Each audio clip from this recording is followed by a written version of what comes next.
जी अस्सलाम वालेकुम। उम्मीद करता हूँ आप सब लोग खैर आफ़ियत से होंगे। अल्लाह पाक आपको सलामत रखे। और द लीज़न एकेडमी के यूट्यूब पेज पर आपको खुशामदीद कहता हूँ। मैं द लीज़न एकेडमी का ओनर और प्रिंसिपल हाफिज़ दानियाल आपसे मुखातिब हूँ। तो हमारा पहला लेक्चर जो है बेटा वो कुछ बेसिक रूल्स के बारे में है मैथमेटिक्स के, जो काफ़ी टीचर्स और काफ़ी स्टूडेंट्स जो हैं गलती करते हैं, जिसकी वजह से कुछ बेसिक जो हमारे सॉल्यूशंस हैं वो ख़राब हो जाते हैं।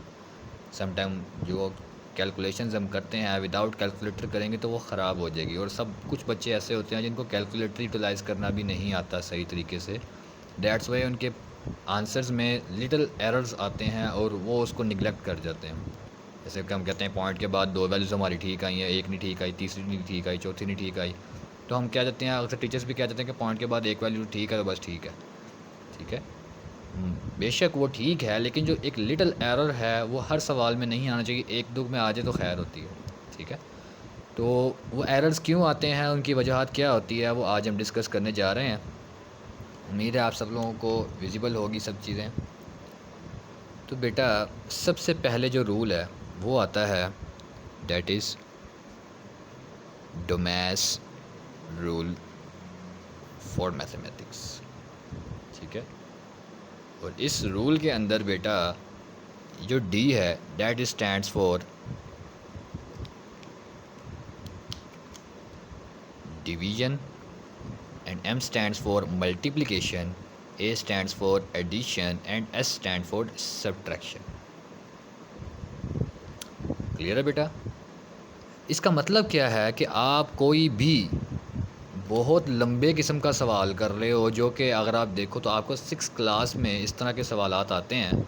ठीक है, वो बेटा इस तरह से होते हैं जैसे कि प्लस, जैसे हम कहते हैं, कह लो आप 7 + 8 multiply by 2 divided by 1 and -4।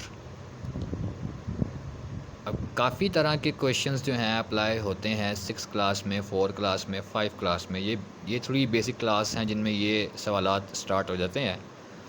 अब देखो बेटा, ये जो हमारे पास डिबेस रूल है ये इन सवालों के लिए ख़ास तौर पर बनाया गया है।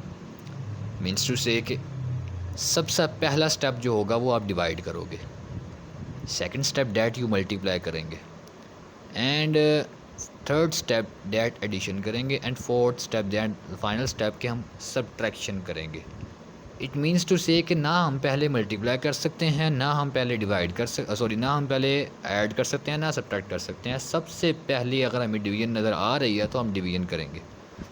ठीक है, अब बच्चे यहाँ पे कंफ्यूज हो जाएगा, डिवीजन तो है नहीं, हम कहाँ से कर लें।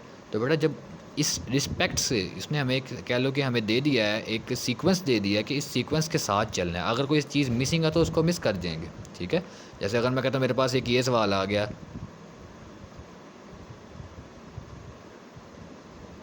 ठीक है, अब इसमें डिवीजन का साइन इंक्लूड नहीं है, सो इट मीन्स टू से कि डिवीजन नहीं होगी। तो डिवीजन के बाद जो मल्टीप्लिकेशन आ रही है तो यहाँ पर सबसे पहले हम मल्टीप्लिकेशन करेंगे। ठीक है, होप्स आपको क्लियर हो गया होगा बेटा। अब देखो इस सवाल को सॉल्व करने का तरीका क्या होगा। सबसे पहला स्टेप है वो डिवीजन का है, तो मैंने सोल्यूशन लिखा। बेटा जो मेरे स्टूडेंट्स हैं एकेडमी के या और उसके अलावा, तो उनको तो ये मालूम होगा कि मैं लाजमी एक चीज़ बताता हूँ कि बेटा कोई भी आपने सवाल करना है तो नंबर 1 आपने सोल्यूशन लाजमी लिखना है। बेटा कुछ टीचर्स को भी नहीं इस बारे में पता होता या वो बताना भूल जाते हैं। ठीक है, और काफ़ी बच्चे गलती ये भी करते हैं कि सॉल्यूशन नहीं लिखते, और बाद में उनको होता है कि हमने इतनी प्रैक्टिस की लेकिन हमारे मैथ्स में कंप्लीट मार्क्स नहीं आए। ठीक है, या हमें क्वेश्चन में कंप्लीट मार्क्स नहीं दिए गए। तो बेटा उसका यही रीज़न होता है कि सॉल्यूशन जो होता है इसको लिखने का भी 1 मार्क्स होता है। ठीक है, 1 मार्क इसको लिखने का भी होता है। और इसके बाद भी आधे बच्चे ये गलती करते हैं, और उसके बाद जो आधे बचते हैं उनमें से भी 30% 80% बच्चे ये गलती करते हैं कि वो क्या करते हैं, सीधा उसके बाद सोल्यूशन स्टार्ट कर सकते हैं। बेटा ऐसा नहीं करना, आपने सोल्यूशन लिखा, उसके बाद पूरा क्वेश्चन एज़ इट इज़ आपने यहाँ पे रिपीट करना है। That is 7 + 8 multiply by 2 divided by 1 -4। As it is पूरा क्वेश्चन हमने लिख देना है। और दूसरी बात बेटा, हमेशा सॉल्यूशन लिखने के बाद क्वेश्चन को लेट कर लेते होते हैं किसी भी अल्फ़ाबेट के बराबर जो उसमें इंक्लूड ना हो, ठीक है। लेट्स सपोज मैंने यहाँ पे ए को सिलेक्ट कर लिया, ठीक है। अब देखो बेटा ए इज़ इक्वल्स टू, अब मैं इसका सोल्यूशन स्टार्ट करूँ तो पहला स्टेप हमने क्या करना है, डेट इज़ डिवाइड। अब 2 को 1 पे डिवाइड करें तो 2 तो ऑलरेडी डिवाइड होता है, ठीक है। कोई भी नंबर है हमारे पास तो उसके नीचे 1 होता ही होता है, ठीक है। तो इसलिए इससे फ़र्क नहीं पड़ता। होप सो आपको क्लियर है। अब -4 आ गया। अब बेटा जो हमारे पास नेक्स्ट स्टेप है वो है मल्टीप्लिकेशन का, तो मल्टीप्लाई करेंगे। 7 + 8 को 2 से मल्टीप्लाई करें तो 8 2 बार क्या आता है हमारे पास 16 -4। The third step is addition, तो एडिशन करेंगे बेटा हमारे पास वो क्या है 7 + 16। 7 + 16 करें तो हमारे पास क्या आता है, कुछ बच्चे कैलकुलेटर्स को इस्तेमाल करते हैं, कुछ को वैसे ही आ जाता है, कुछ इस तरह भी कर सकते हैं। सो 6 and 7, 6 6 12 होता है, 7 and 13 यूँ कैरी कर लो 7, और ये हमारे पास 1 + 1 2 हो गया 23, ठीक है। ये इसलिए आपको बता रहा हूँ बेटा कि आपको ये बेसिक जो छोटे छोटे हैं ये आप जब आते होंगे तो आपके बड़े बड़े सवाल ठीक होंगे, ठीक है। तो ये 23 हमारे पास यहाँ आ गया, -4 है। अब 23 में से 4 को सब्ट्रैक्ट भी करना है हमने, तो यहाँ पे यूँ कर लो, ठीक है। 3 में से 4 नहीं जा सकते, यहाँ से 1 कैरी ले लिया।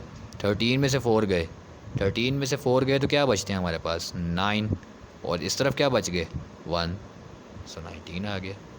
सो A is equals to 19 and that is the answer. जी बेटा, सो ये हमारे पास पहला रूल था, that is called as DMAS rule. Hope so आपको क्लियर हो गया होगा बेटा, ठीक है। नेक्स्ट वीडियो में इंशाल्लाह नेक्स्ट रूल आपको अप्लाई करके दिखाएंगे और वो होगा बोर्ड मैथ्स रूल, ठीक है। अगर आपको इसमें कोई भी प्रॉब्लम है तो आप बेटा कमेंट्स में मेंशन भी कर सकते हैं, और जो मेरे स्टूडेंट्स जो मेरे पास फिज़िकली पढ़ रहे हैं वो मुझसे आकर पूछ भी सकते हैं, ठीक है। सो मिलते हैं इंशाल्लाह नेक्स्ट वीडियो में, ठीक है। ओके फिर अल्लाह हाफिज़।